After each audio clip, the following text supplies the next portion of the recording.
The topics and opinions expressed in the following show are solely those of the host and their guests and not those of W4CY Radio, its employees, or affiliates. We make no recommendations or endorsements for radio show programs, services, or products mentioned on air or on our web. No liability, explicit or implied, shall be extended to W4CY Radio, its employees, or affiliates. Any questions or comments should be directed to those show hosts. Thank you for choosing W4CY Radio.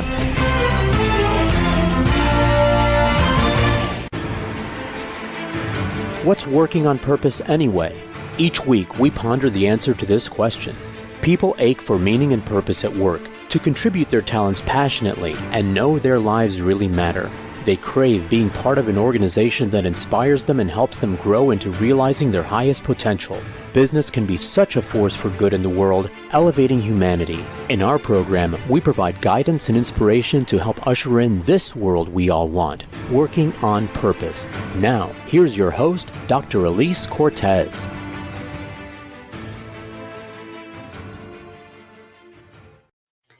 Welcome back to the Working on Purpose program, which has been brought to you with passion and pride since February of 2015. Thanks for tuning in this week. Great to have you. I am your host, Dr. Alise Cortez. If we've not met before and you don't know me, I'm an organizational psychologist and logotherapist, speaker, and author. My team and I at Gusto Now help companies to enliven and fortify their operations by building a culture and leadership activated by meaning and purpose. Our mission is to help our clients create a destination workplace where people flock to join, are intrinsically motivated to perform at their best, can grow to their full potential, and are committed to stay and dynamically deliver on the company's mission, which translates to higher profits for you. You can learn more about us and how we can work together at gusto-now.com or my personal site, alisecortez.com. Getting back into today's program, we have with us today James W. Keyes, a global business leader, philanthropist, educator, artist, musician, commercial-rated pilot, and modern Renaissance man. He is the former CEO of two internationally recognized Fortune 500 companies, both of which you should recognize, 7-Eleven and Blockbuster. He has had a lifelong commitment to education, serving as a founding director of the Dallas Education Foundation, and is the founder of the Education is Freedom Foundation. He's the author of Education is Freedom. The Future is in Your Hands, which we'll be talking about today again for a second time. He joins us today from Dallas. Jim, welcome back to Working on Purpose. Thank you. It's great to be back with you. So I got a confession for you. So in the 9.5 years I've been hosting this podcast, Jim, I believe I've had people come back on the show, maybe under 5 or 6 times, but always to talk about another book. I believe you are the only guest that I have ever had on to come back and talk more about the first book that we were on about. How's that for a distinction? Well, that's great, but you know, I'm afraid that it may have been because I was too.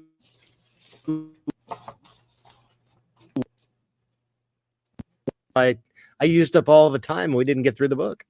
I think I maybe also contributed in that I was a little overzealous in how many topics I wanted to get out of you. So not to worry. But to kick us off, for those guests and listeners who didn't actually hear your series the first time, I just want to situate just really what a remarkable life that you have cultivated for yourself, Jim. You know, the CEO of these two companies, 7-Eleven, Blockbuster, being a philanthropist, a pilot, an artist, a musician, among many other achievements. And so what I love about that and what I want to celebrate is you really are a walking billboard for lifelong learning. So let's just start there. I do a lot of things. Yeah. And it truly is what motivated in many ways the creation of the book. But it is my attempt to share with others a gift that I've been given, which is an ability to learn how to learn.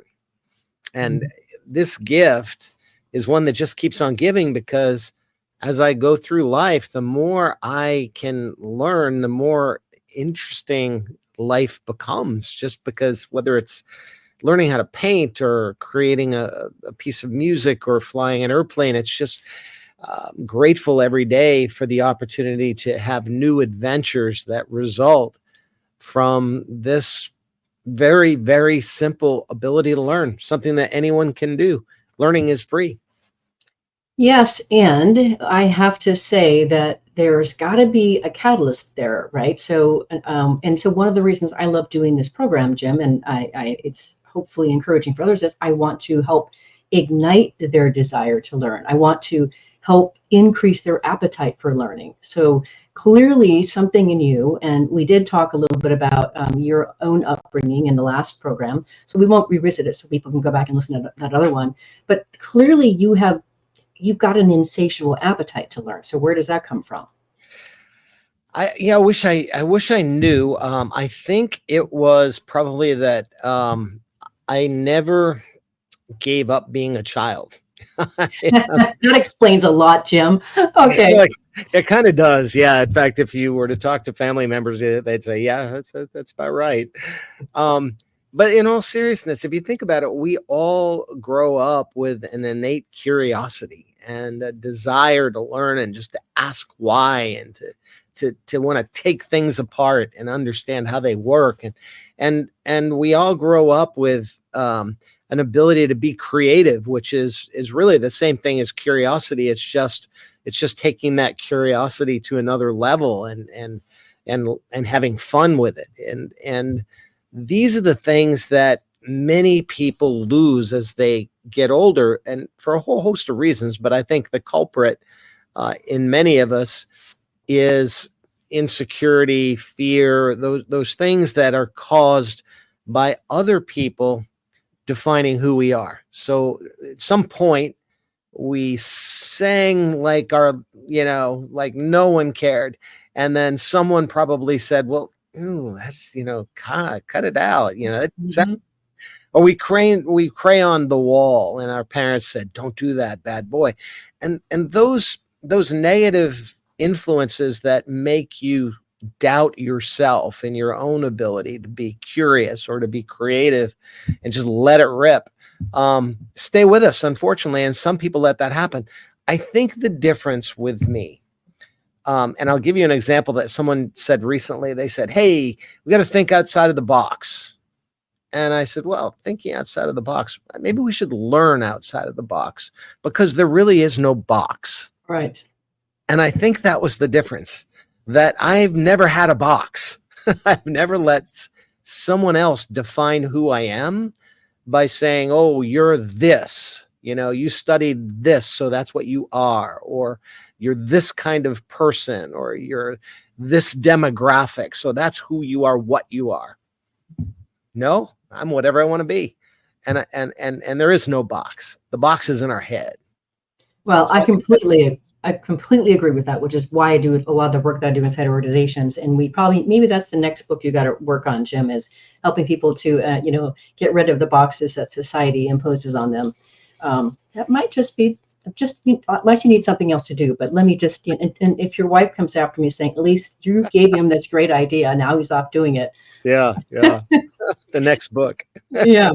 Well, okay. So what I want to do in this conversation, Jim, is I would love it if you could. I love how your book is organized into those three parts: what to learn, how to learn is the second part, and the third one is why to learn. And we didn't get to the third part.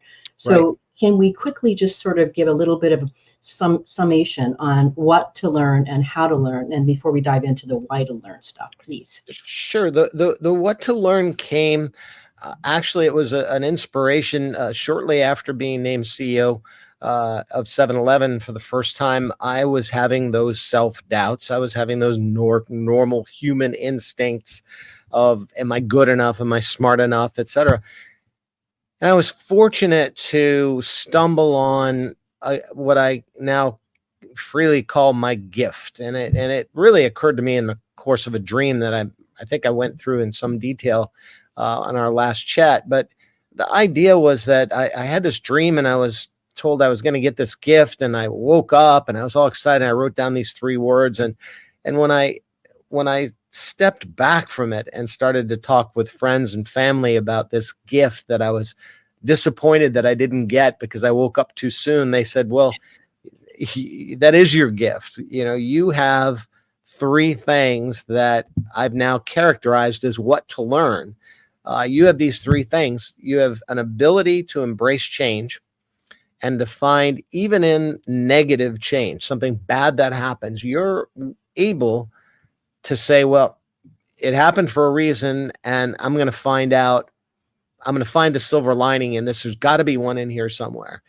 And then secondly, you have confidence, the ability to have the courage to see it as an opportunity and to do something about it. And then thirdly, you have an ability to have clarity of both inbound communications, listening, and then outbound communications in the form of ultimately simplification, the ability to take very complex things and break them into simple terms. So those three things, change, confidence, and clarity, Jim, are your gift. And by the way, in your dream, you were supposed to share this gift with others. And so that's what I'm doing. And I've done it my whole career. I shared it with my team at 7-Eleven and at Blockbuster, and I've shared it with thousands of students over the years. And now I've put it in a book, and I'm sharing it in the form of what to learn before you even progress to how to learn or why to learn. Beautifully done. Hopefully it's a gift that everyone can use and then give to others as well. Mm-hmm. Okay, so that's what to learn. I also Right. loved how you described how to learn. I thought it was very crisp. So if you can summarize that as well.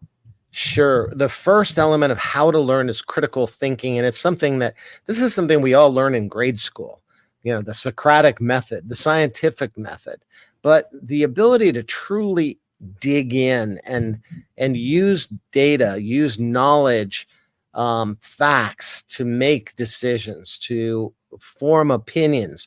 And then the ability, I love, there's an expression that Aristotle had that true intelligence is the ability to entertain a thought without entertain a thought without accepting the thought. Yes.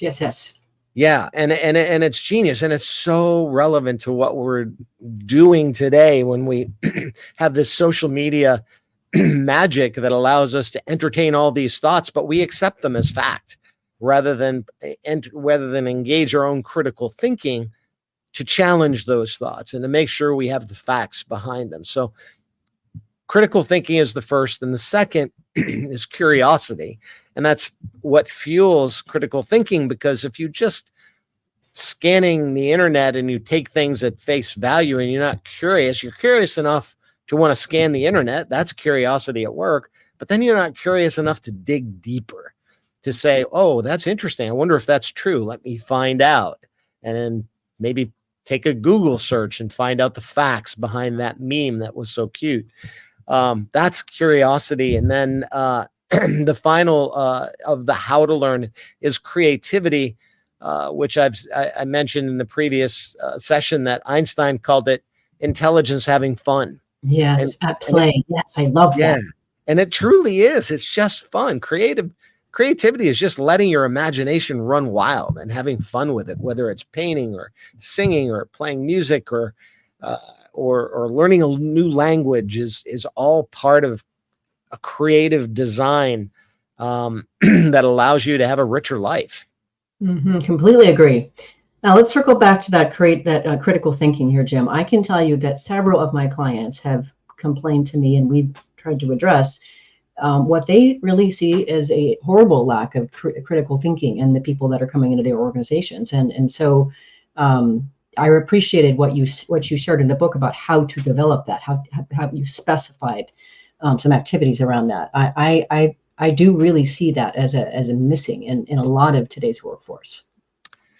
It is. And I candidly, I relearned an approach to critical thinking from my Japanese licensee when I was at 7-Eleven. I love that story. I remember that. Tell it.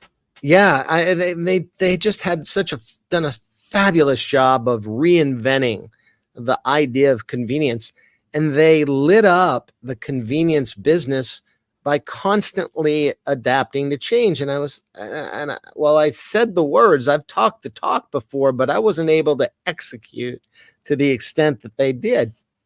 When I started digging into how do you do this, they gave me a simple solution that actually came from an American. It was Edward Deming that went to Japan after World War II, and he taught the Japanese business people how to use the scientific method of all things. I never thought about applying the scientific method to business, but it was very simplified into into plan, do, see. And what does that mean? It means first you plan, you come up with a hypothesis. I think if we put this new product on the shelf, it will sell X number of units. Then you actually take that action. And then and this is the important part, this is what we always forget, you step back and measure the results. So we've got the plan, do part down, but so many businesses forget the see. They're, oh, yeah, of course it worked. But that measurement piece is critical in that critical thinking process, because what the measurement piece then does is lets you truly change your original hypothesis based on facts. So if you find out that your assumption was incorrect, now that you have data, now that you have facts, then you're free to change your assumption in your hypothesis. Now, if you apply that to what's going on today and you see this thing on the internet that says, oh, here's a thing that we're going to pass off as the truth. And you say, well, the hypothesis is that's correct, but now I'm going to actually do something. I'm going to go take an action to find out the facts. And then once I get the data, I'm going to say, oh, that was incorrect. Now I can change my hypothesis, and rather than repost that incorrect meme, I might say, I'm going to fire off a message to whoever sent that to me and say, by the way, here are the facts. It's incorrect. You may not want to embarrass yourself by continuing to send out memes that are incorrect. And that's the critical thinking that ironically helped propel 7-Eleven to greatness by allowing them to introduce items so many times, but it has a broader application in society if we would just step back and have our own plan, do, see process whenever we have information presented to us, or we've got our own hypothesis about the way the world is or the way our job is. We can apply the same methodology, and it works. Well, and I think our future depends on that. So on that note, let's take our very first break. I'm your host, Dr. Alise Cortez. We're on the air with Jim Keyes, a global business leader, philanthropist, educator, artist, musician, commercial rated pilot, and modern Renaissance man. He is the former CEO of 7-Eleven and Blockbuster. We've been talking a bit about the first two parts of his book, which speak to what to learn and then how to learn. After the break, we're going to start peeling into why we learn. Stay with us. We'll be right back.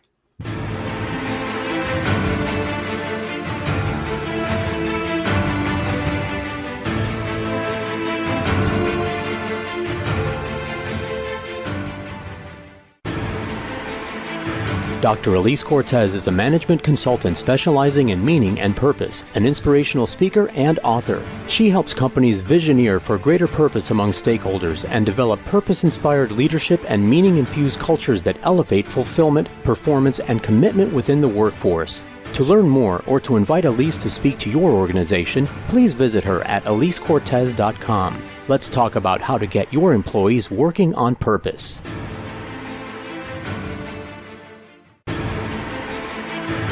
This is Working on Purpose with Dr. Alise Cortez. To reach our program today or to open a conversation with Alise, send an email to Alise, A-L-I-S-E, at alisecortez.com. Now, back to Working on Purpose.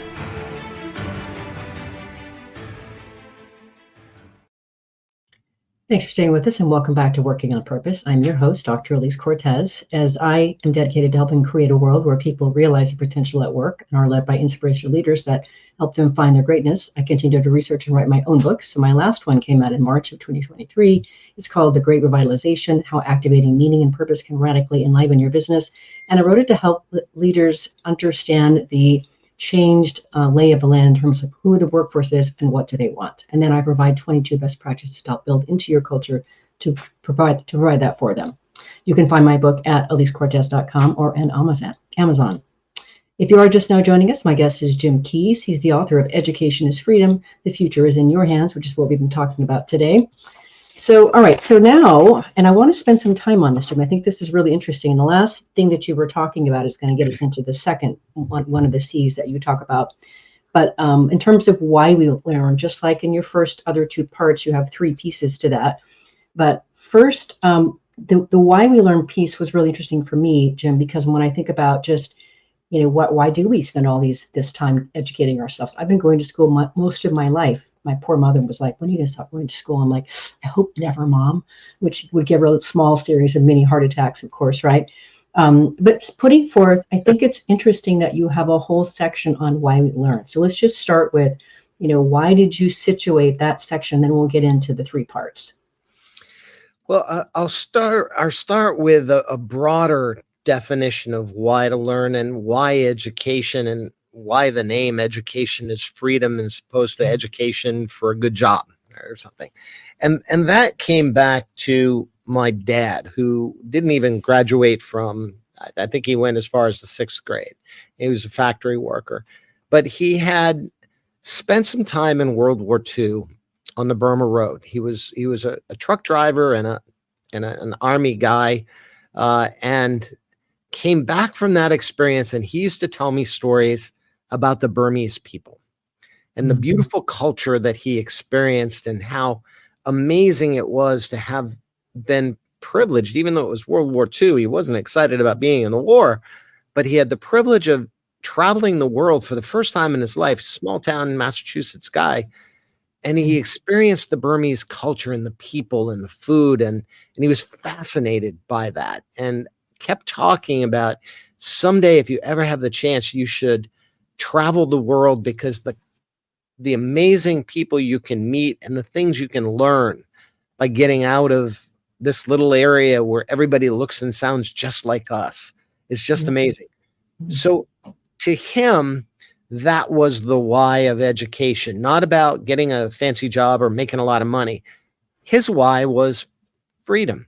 The more you learn, the more freedom you have to travel the world and mix with cultures and people that are different from you. And that was his definition of success.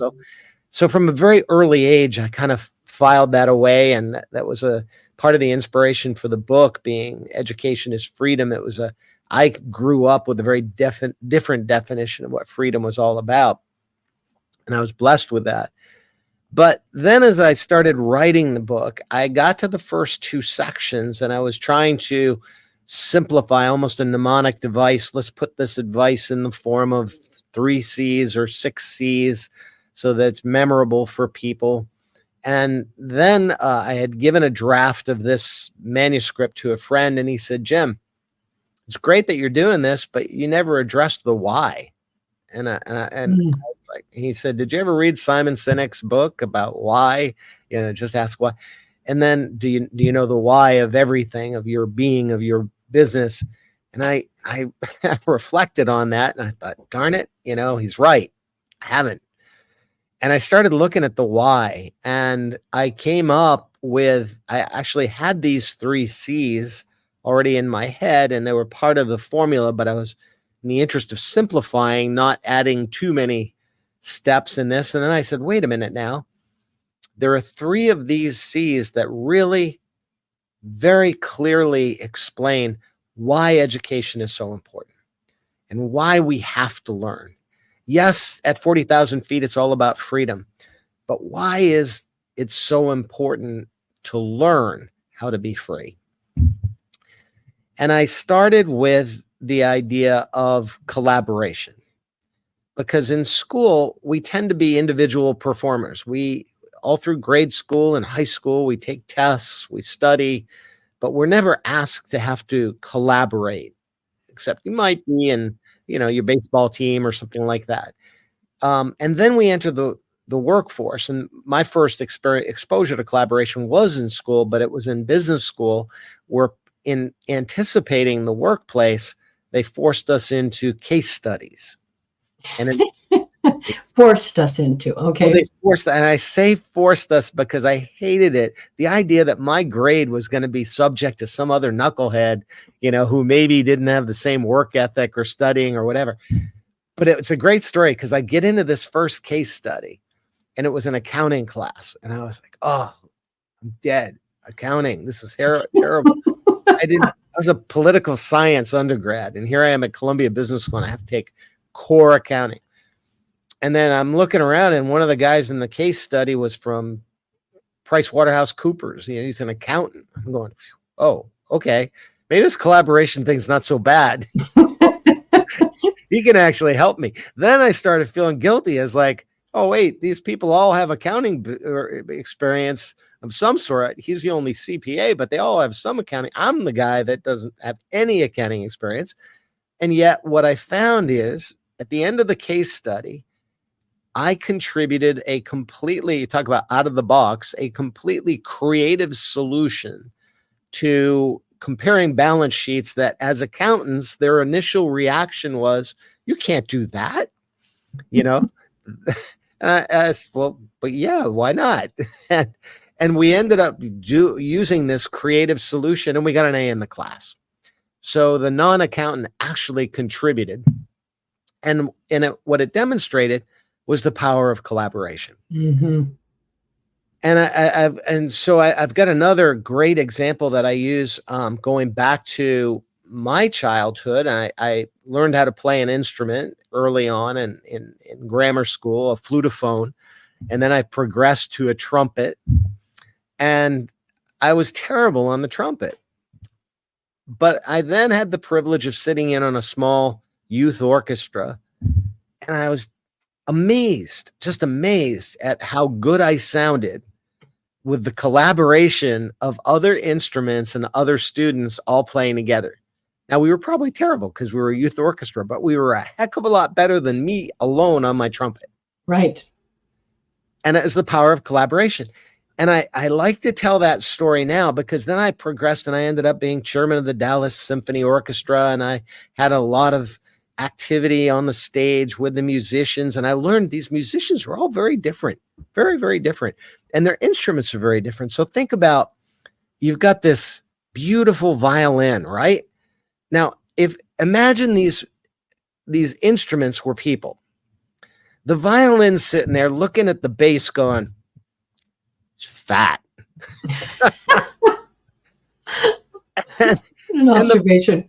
Yeah, right. And the bass is looking at the cello saying, what are you? And they both look at the oboe and they say, you sound squeaky and what you look really weird. And then the trumpets start and the brass starts and they're like, oh man, what's up with that? We don't like that noise. But you bring them together and they create a beautiful symphonic harmony, right? And they all appreciate the beauty of their collective sound. Now take that metaphor and apply it to humans. And you put a group of humans in a room, and one's tall and thin, and one's not so thin, and one may be a different race, and one may be a different religion, and one may be a high voice and a low voice, and old and young and rich and poor, and throw them all in a room and ask them to solve a problem. Their initial reaction may be to point to each other and go, oh, look at this character. I don't want to work with them, just as I did when I entered my first case study. And yet the end result, if managed effectively, if they all can appreciate the power of collaboration, can make a beautiful harmony and create a product better than any individual one of them or two of them or five of them could produce. Oh. I call that the second C, cultural literacy. Yes. Before you go there, really quick, I want to dive into something, Jim. You were reminding me of one of my big pet peeves, and when I'm consulting with clients that I see companies do all the time, is they shoot themselves in the foot when they're hiring people, and they say, "Oh, we can't hire Jim. He doesn't have ABC experience, or industry experience like us." Right. And it is so backwards. There's no collaboration in that. Look at that beautiful example of you at Columbia with the accountants, right? Yeah. You could see something that they couldn't see because they had been schooled a certain way. And so, ladies and gentlemen, as you're listening and watching, I really encourage you to consider hiring people from outside your industry as a form of collaboration. Just had to get that in before we get to the next C. We've got some time before we hit our next break. So the cultural literacy for me, Jim, your second C, is really near and dear to my heart. I am somebody who is a tremendous beneficiary of travel. I lived abroad in Spain and Brazil for 3 years in my 20s. went all over Western Europe, all over South America. It was incredible, mind-blowing experience. And that, because of that, Jim, I still speak Spanish and Portuguese. I married a Costa Rican, which is how I got the name Cortez. And that's why my company is named Gusto now, because gusto means about the same thing in English, Spanish, and Portuguese, which is zest and verve and enthusiasm. So just really wanted to echo that bit about collaboration. And then as we get into cultural literacy. So now the mic back to you, please. Cultural literacy, please. Yeah, well, I didn't have any background in cultural literacy because I grew up in a place where the only minorities were Irish or Italian. We were very, very small townish, and I didn't have exposure to other people. Protestant or Catholic was about it. You know, and then I had the privilege of during college, I earned a scholarship to go to London, to the University of London, to study abroad. And I go over there, first time ever outside of the country, first time on an airplane.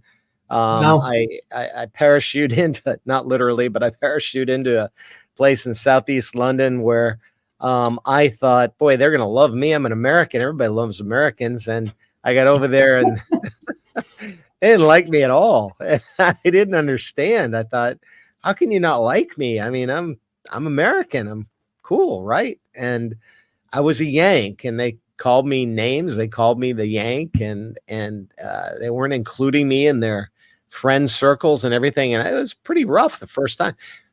And the people who embraced me, which was really interesting, were my Indian and my Pakistani friends, who all of a sudden now they were the minorities in London at the time. Mm-hmm. They were discriminated against to some extent. And one of those guys named Mushtaq Malik ended up being one of my best friends. And I just left his house, by the way, in Monaco, where he has become a wildly successful real estate developer. And we had this very conversation that I learned in that experience, cultural literacy. He and my Indian friends, he was from Pakistan, or his family was from Pakistan. They taught me a sense of confidence that allowed me to assimilate into the British circles, but I needed to change. I needed to adapt, and I needed to respect their culture, not force mine on them. I needed to respect their culture and understand it and become truly literate in their ways of doing things. And then once I did that, then they were more interested in my culture. And what started out as an aversion to Americans became an interest in Americans. And now all of a sudden I'm being brought to join the cricket team and play rugby and do all these other things. And they ended up making me senior student, which was the sort of head resident of the house, the student housing we were living in, by the second semester. So I went from the outcast minority to the, popular kid on campus. So I've characterized this in the book in the context of all of this noise we have today out there in society about diversity and wokeness and DEI and all that. And it's become such a polarizing, negative mess out there. But if you break down the real purpose of the concept of woke, which, by the way, didn't start with BLM, it started in 1927 in the Black community, to have the Black community tell others within the Black community, you know what, just be aware there is a different culture that we have to assimilate to and we have to understand. And they encouraged each other to adapt and to understand. And so all of these negatives that are swirling around now are completely unnecessary, and they're a politicization of a concept that is truly the right concept, which is understanding each other's culture so that we can become citizens of this world. Yes. And we can come better at collaboration. Yes. cultural literacy. Oh, beautiful, Jim. I want to say a little bit more about that, but let's take our last break here. I'm your host, Dr. Alise Cortez. We've been on the air with Jim Keyes, who has had a lifetime commitment to education, serving as a founding director of the Dallas Education Foundation, and is the founder of Education is Freedom Foundation. We've been talking about now why to learn, and so far we've covered the collaboration and the cultural literacy. After the break, we're going to talk about character and also get into one of his other key topics, RX for Humanity. Stay with us. We'll be right back.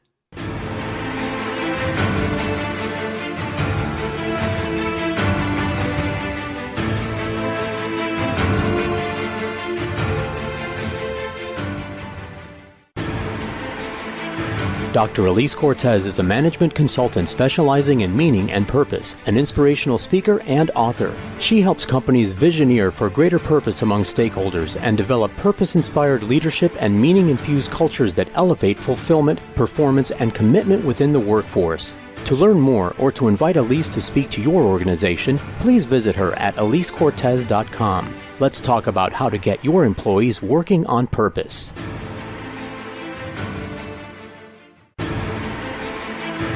This is Working on Purpose with Dr. Alise Cortez. To reach our program today or to open a conversation with Alise, send an email to Alise, A-L-I-S-E, at alisecortez.com. Now, back to Working on Purpose.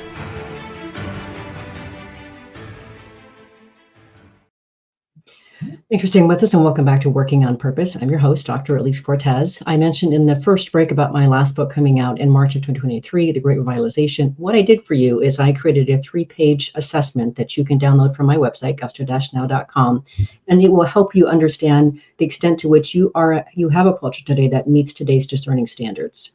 It's at gusto-now.com. If you are just joining us, my guest is Jim Keyes. He's the author of Education is Freedom. The Future is in Your Hands, which is what we've been talking about today. So before we go on to the last one, character, one of the things I just wanted to really echo and emphasize about the cultural literacy for me, Jim, was, as you know, when I read your book, I've notated certain things that really aligned for me, and I want to read what you said here. You said, if you surround yourself with only those who look, act, and think like you, then you will become a reflection of that narrow subset. If instead you seek to surround yourself with those of other cultures and backgrounds, then you too will develop a breadth of experience that reflects the cumulative strengths of each other. All of that represents the cultural currency that can grow over time as you gain exposure to new and different cultures. So to me, what that really speaks to is that when you align yourself with people from different cultures, you literally, what you're doing is you're enlarging yourself. Exactly. You're learning from them. And I love, I don't know whoever said this or where I learned it, but I love the idea that I can take a little bit of everyone that I meet with throughout my life. I can take a little bit of them with me. Yes. And that creates inside of me a patchwork quilt. And the more different they are from me, the more colorful and rich that patchwork quilt will become. Yes. Well, like you, I grew up in a very homogeneously white town. It was northeastern Oregon. We were largely white. Hispanics had some representation. They were very much the minority. I couldn't get out of there fast enough. For some reason, I inherently had an interest in difference in other people. And like you, when I went to London, I also found the Indian community, and they were very warm and embracing to me too. It was might have been about the same time. But yes, so I just really wanted to echo this notion of how being around other cultures is enlarging. So many people are afraid to talk with or approach people that look different than them. And I just want to encourage that curiosity. And again, back on why education, why are we going about this? The world desperately needs to be united, not fragmented. It's true. And to your point, the world is a shrinking place with technology and with, the ability of transportation, making it possible for people to be everywhere in the world. I have a great sort of subset to that story about learning from Indians and Pakistanis in London. Little would I realize, dial forward 20 years later. This was the conversation with my friend Mushtaq Malik a couple of weeks ago in Monaco. Little did I realize that 20 or 30 years later, less than 20 years later, I would be CEO of 7-Eleven, and my largest franchise community would be comprised of Indians and Pakistanis.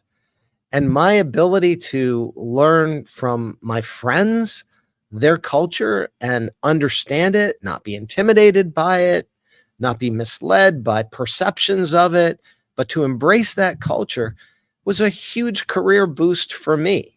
Absolutely. Absolutely. And I love the story you told about, I forget what was the surrounding it, but when your franchisees were getting rocks thrown through their windows, and you're like, what's going on here? Why are they targeting these people? This is not Right. what I understand them to be about. Right. But I had a perspective that was very different than I would have had I not had that experience. And I'll be forever grateful. I literally was thanking my friend for unwittingly, helping me be a better business person, because he gave me this, helped to stimulate this cultural literacy that ended up being an important element in my career. And I can't emphasize how much more important it is today for everyone listening. If you have children or if you're young yourself, in 20, 30 years, this world is going to be such a smaller place, and the need to be able to interact with cultures from all over the planet will be critically important. Yes, agreed. And it's so beautiful. Okay, so there's two more things I want to cover before I let you go this time. One of them is the 3C for why you learn, which is character. Yeah, I included that as the last and possibly the most powerful C, because we can learn from books, and we can learn any topic at all from the internet, from books, from classrooms. But the hardest thing to learn is that our character ends up being our brand. So if you may have seen me take a sip of a soft drink, and my friends from Pepsi will be upset if I use this example, but I'm going to use Coca-Cola as an example. This is a brand, and when I am looking for a cola beverage, I will turn to either Coke or Pepsi, because I know what's inside. And that brand has a look on the outside. It has packaging, it has appearance, and then I know what's inside. I have the confidence and trust in that product. Now, people forget that each of us has a brand, and it's a combination of what we look like on the outside. So yes, appearance is important. And more important than the external appearance is who we are on the inside. So just like that can of Coca-Cola, when I pick it up, I have the confidence of the trust in that product.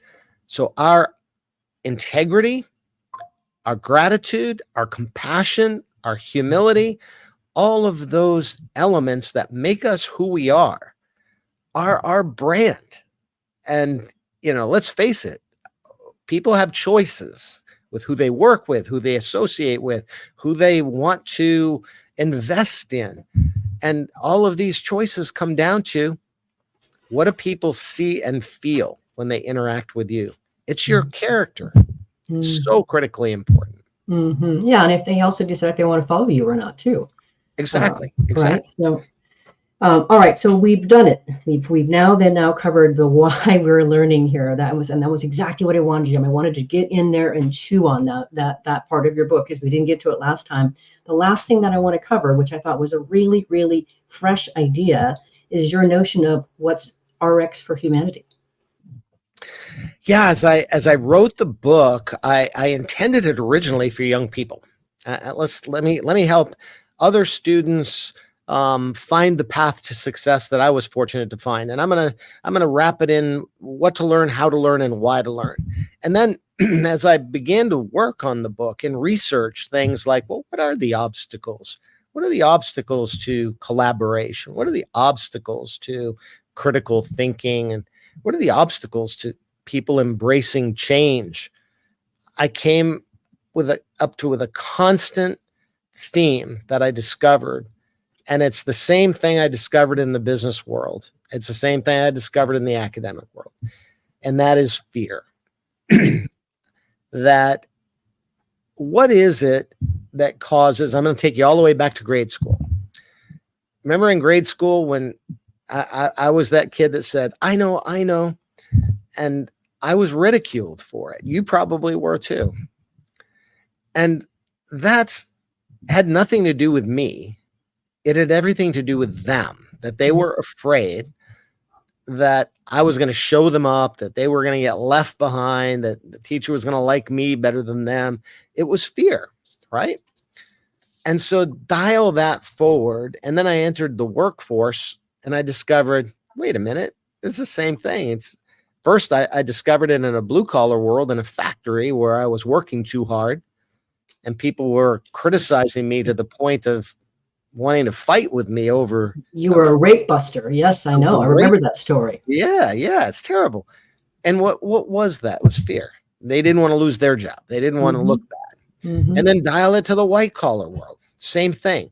And then I realized, you know what? This isn't just academic fear. It's not just corporate fear, although in corporations, it's a killer of careers and it's a killer of corporations. Yes, it because is. they stop innovating. Why? Yes. Because they're fear. They just get stuck. But then I looked at society and I said, oh my gosh, this is the same thing that's tearing us apart. It's creating the polarization. And I see people all the time that are going against their values, completely against their values, supporting issues, causes, leaders, whatever you want, and fighting to the death over it when it makes no sense because it's so inconsistent with who they are and what their values are. Yeah. But then you look inside of it and you go, it is almost tribal behavior caused by fear. Someone's convinced them. Someone's going to take something from you, do something to you, get something that you're not going to get. And it creates this tendency to then be tribal and be with those people that think like you, even if the values don't match, but you're convinced that they are right, that those other people are the enemy. And it's totally fear-based. So in the course of identifying this fear-based issue, I thought, well, what am I going to do about this? I've got to come up with a solution. How do I come up with a solution? So I researched, I employed my critical thinking, right? I have a hypothesis that this fear is irrational and can be solved. How do you solve it? And then let me put that process in place, collect data, and then go back and adjust my hypothesis. So here's what I came up with. I went back to the ancient philosophers, Aristotle, Socrates, a guy named Rusht, an Andalusian philosopher who was also quoted in Star Wars, not an exact quote, but pretty much by Yoda. And the quote was that ignorance leads to anger. And, well, ignorance leads to fear. Ignorance is what causes fear. And this is so true. If you're a kid and you're afraid of the dark, you turn on the light. Well, that's we've got about 1 minute left, Jim. So I want to make sure you get through the whole thing. So ignorance leads to fear. And fear leads to anger. Anger leads to violence. Right? Anger leads to hate. Hate leads to violence. So what's the antidote to that? Well, that's what Yoda said to young Luke, that knowledge is the antidote to ignorance. And knowledge can lead to understanding. Understanding leads to hope. Hope leads to peace. And if you can take this negative cycle of fear and replace it with knowledge, and by the way, I'll add a little faith because that's what Yoda was saying with the Force, right? Doesn't matter what religion, if you have faith.